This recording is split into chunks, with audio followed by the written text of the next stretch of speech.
సంతృప్తికర పాలన అందుతుందని శ్రీకాకుళం ఎమ్మెల్యే గుండు స్వాతి శంకర్ అన్నారు. శ్రీకాకుళం రూరల్ మండలం లంకం గ్రామంలో ఇది మన మంచి ప్రభుత్వ కార్యక్రమాన్ని నిర్వహించారు. ఇక రాష్ట్రాన్ని సంక్షోభం నుంచి సంక్షేమం వైపు నడిపిస్తున్న ఇది మంచి ప్రభుత్వం అని అన్నారు. చంద్రబాబు 4వ ముఖ్యమంత్రిగా బాధ్యతలు స్వీకరించి రాష్ట్రాన్ని సంక్షేమ అభివృద్ధి పథంలోకి తీసుకువెళ్తున్నారని పేర్కొన్నారు.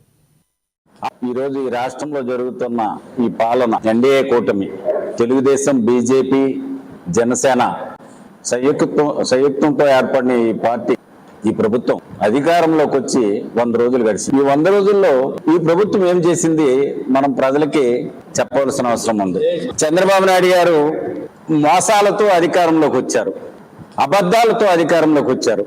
అతను మోసాలని సమర్థించిన రాజకీయ పార్టీలకు కానీ నాయకులకు కానీ ఈరోజు నేను అడుగుతున్నాను. 2019లో వైఎస్ఆర్ పార్టీ అధికారంలోకి వచ్చిన తర్వాత ఆనాడు ముఖ్యమంత్రిగా